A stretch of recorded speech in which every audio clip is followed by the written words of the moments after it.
Hello, and welcome to the Revero Success Story Podcast. I'm Tracy, your host, and I'm here today with another Revero coach, Coach Tony.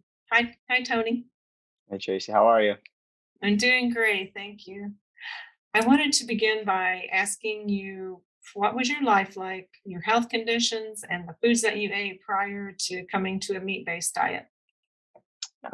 Prior coming to carnivore diet, as a young kid, I was kind of overweight most of my childhood. I started really getting into like health and fitness and working out about like sixth, seventh grade. I would start to kind of really try to lose weight, but I didn't really know what I was doing too much. Nobody really, was there to help me. There was no like YouTube or anything, so I couldn't really look too much stuff up. But started working out a lot more and started to lose weight as a young kid, and then I got into high school and I really fell in love with one of the best things. I got into wrestling, and that was great experience for me. I love the sport. I've coached it, but then like my weight just would fluctuate up and down, and going into college, I just would just yo-yo all the time. I'd be eating the standard American diet, going out, eating late night, things like that, and then.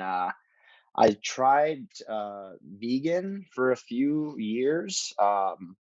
It started off great. I felt good at first, but then eventually I hit kind of a tipping point where I just from kind of, I was eating like tortillas because, oh, these are vegan, or I was eating a lot of grains and things like that. And I always just felt completely bloated all the time, and just my stomach didn't feel good. And I just always felt like I'm hungry. I got to keep eating. I got to keep eating.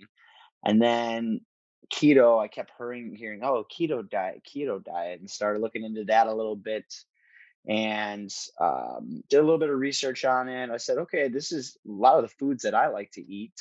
So I started doing the keto diet. I liked it. I lost weight on it. I felt good. And then, but it was like always counting these carbs and these macros and going back and forth. And I'm like, to me, I'm like, I'm not that type of person. I just want to like eat. And based on how I feel, like those are the meals that I'm going to have. And I heard, on some podcasts, I heard ShawnBaker, Paul Saladino, all these guys talking about the carnivore diet. And I was like, you know what? I'm not too far off that anyways with the keto that I'm doing. So just kind of a natural progression. I went on to an all meat based diet, and I've just kind of been on it ever since. Um, Going into the biggest thing is going into last year, about a year ago, I was like, I really want to do a full Ironman. That's like always been my bucket list. COVID happened, and I'm like, what is there else to do besides workout at this point? Because everything shut down. And so I just did not want to do the high carbohydrate, typical endurance athlete diet. So I actually reached out to MeatRx. I went to talk to a couple coaches. One coach, Casey Ruff, that's on MeatRx, Rivero, really great guy. He helped me out, put me in a bunch of great directions. And I watched this documentary called Running on Fat 2. I don't know if you ever seen that. No, it's a really good documentary about how like endurance athletes, some of the best, in shape people in the world were becoming pre-diabetic.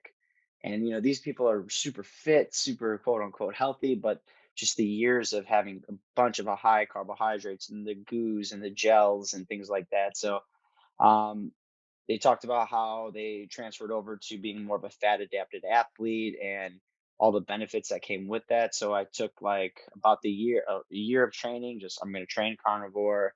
I'm going to compete as a carnivore, and I finished my Ironman, and I felt great. Like I barely had any carbohydrates. I want to say like 50 carbs, like through the whole thing.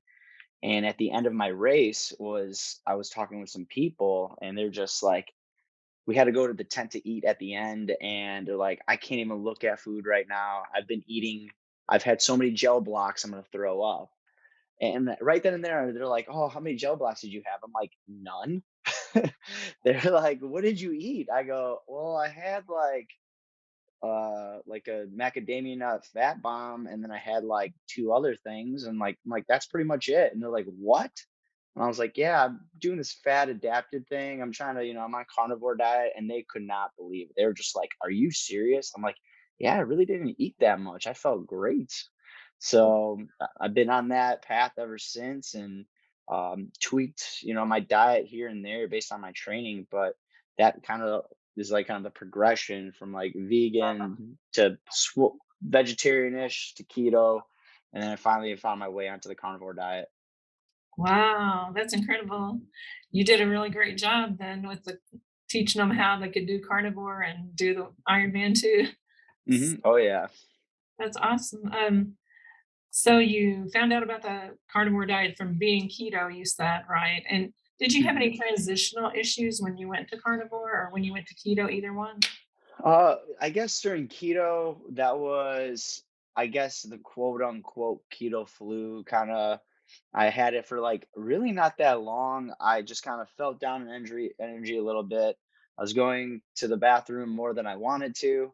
I was doing that bulletproof coffee, where just some butter, some MCT oil, and I definitely accidentally put too much MCT oil in my coffee, so running to the bathroom more than I wanted to. But uh, probably maybe not even a week, and I felt fine. And then transferring to carnivore, this is something that I've heard multiple people say. It's like from if you were pretty good at strict keto and you go to carnivore, the you just really that phase of adapting to it is not very long or kind of not existent. I went right into carnivore and just didn't have any issues. Oh, that's good. That's really Mhm. good. So, can you tell me like what you eat in a day on carnivore and how long have you been a carnivore? Yeah, so I would say this probably be about 2 years carnivore. My typical it kind of varies. Everybody asks me like, "What do you eat in a day?" I'm like, "Well, what's that day look like?" Is kind of my response. On a training day, if I'm doing a like morning lift or morning workout, I try to be fasted in most of my workouts, and I think I feel the best during my workouts fasted. So if I do have a morning workout, that's pretty tough. Probably midday if I'm gonna do 2 meals out of that day, probably like 12. I really am a fan of I like burger patties a lot, and I'll just do a ribeye, bone in, or boneless ribeye, and a couple burger patties on the side, and cook that medium rare-ish. Put some salt on that bad boy, and I'm full. I'm good. If it's if I'm doing another session, I'd probably would do like a cardio session, endurance run, something, and then I'll probably have a ribeye, and then I may sometimes I like throw like some egg yolks on my steak, just get a little bit more fat in there. Maybe I'll do a couple burger patties. So my big thing is just like burger patties or ribeye. I kind of save like eggs and bacon I like to do that on like the weekends. So I'll do some steak, but then I'll do a half dozen eggs and some couple pieces of bacon or sausage patties, like breakfast sausage on a weekend. I just takes a little bit longer to cook, and if I have more time on the weekend, but during the week I'm kind of like, let's throw these things on the grill. Let's get a couple steaks, couple burger patties, you know, 2 3 minutes on each side, salt them, and then we're good. So it's basically that. If I'm only doing 1 meal a day, I might do 2 ribeyes. I try to eat about 2 pounds, maybe a little bit more, of food at a time, and I'm good. I Today, I ate at 1 o'clock. I had a workout. I had to go. I'm a teacher, and I had to go back to school today to coach a CPR class. And I did a bunch of stuff, and it was like, okay, it's 1 o'clock, and I'm like, well, I could eat now. I have some time in between, so it depends on the day. But if I can go 1 meal a day, that's ideal. But sometimes, if I'm training multiple times a day, it's definitely 2 meals. Okay. Do you include anything like fish or like cheese or any kind of dairy at all? Fish, no. I'm Italian, and my part of Italy for my where my family's from is like kind of a fishing town, And I don't like fish, and my parents and my cousins, they all like, I can't believe you don't like fish. Like Christmas Eve, I sit there, I just don't eat anything because it's only fish on Christmas Eve. So my whole family does fish. I never liked it. Very rarely I'll have a fish, but cheese and dairy, I found that so when I was training last year for the Ironman, like a little bit more, I would have like more of a solid cheese, that halloumi, grilling cheese. I would pan sear like queso fresco and put a crust on it. But I started to realize that I've heard this before in a few podcasts. I can't remember where I heard it, but they mentioned that certain people have a gene where they could just eat up dairy and cheese and eat a lot of it and not regulate how much they eat. I have that. I don't know what it's called, but I definitely would overindulge too much on cheese. So I actually pretty much cut it out. Very rarely, if I go somewhere or somebody's making a meal and they like, cheeseburgers, or, I'll do burger patties with cheese on it. That's fine. I just try to have it every once in a while, but not a part of my daily, just because I felt like I just was eating too much of it. And then if I'm trying to lose weight before some training or drop weight, I feel like if I cut that out, I can lean out a lot faster and a lot more than if I kept it in my diet. Okay.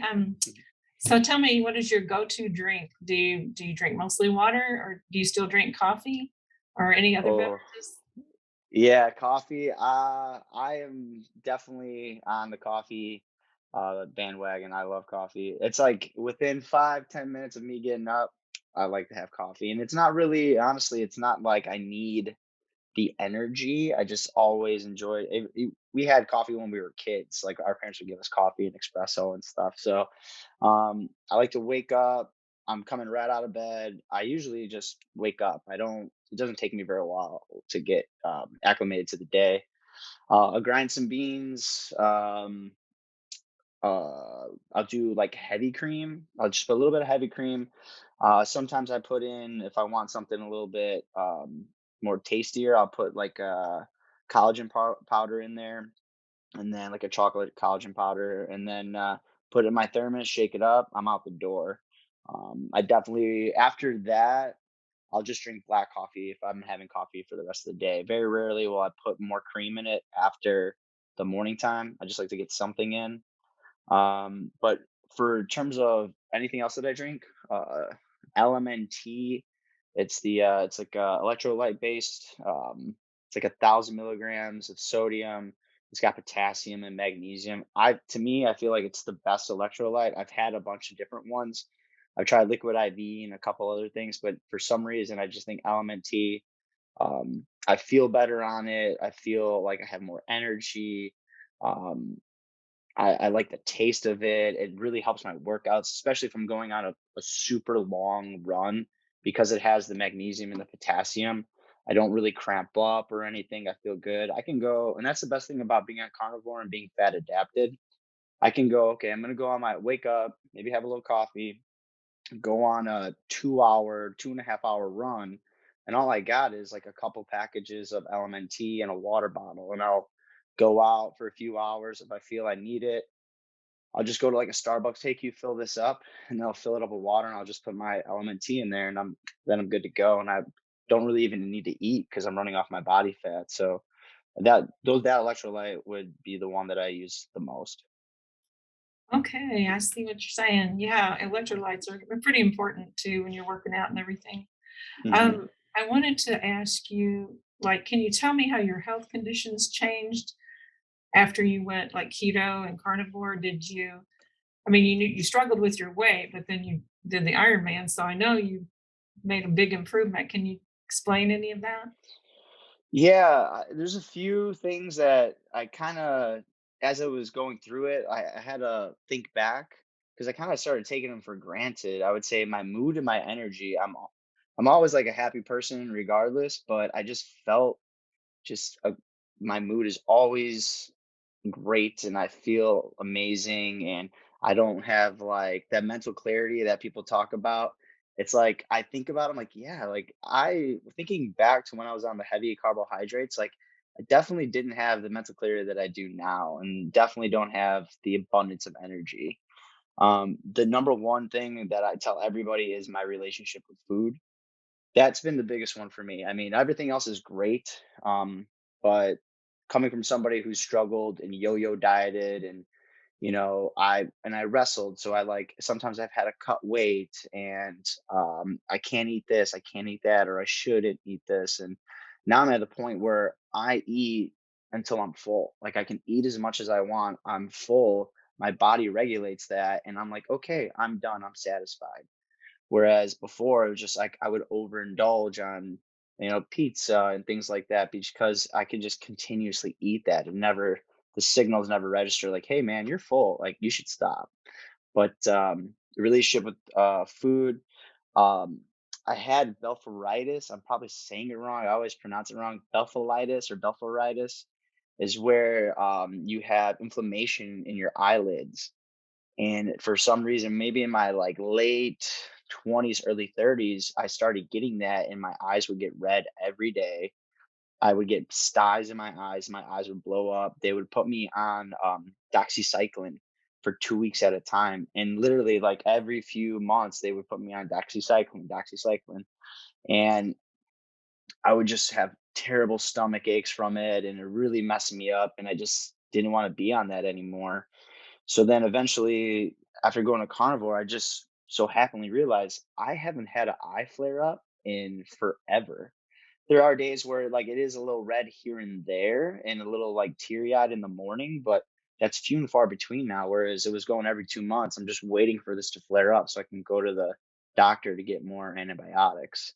Um, and then weight loss, that's been great. I've always struggled to lean out. Now that I've gotten in kind of like a rhythm of what I'm eating throughout the day, and I just make my decisions based on the day of like, what am I doing?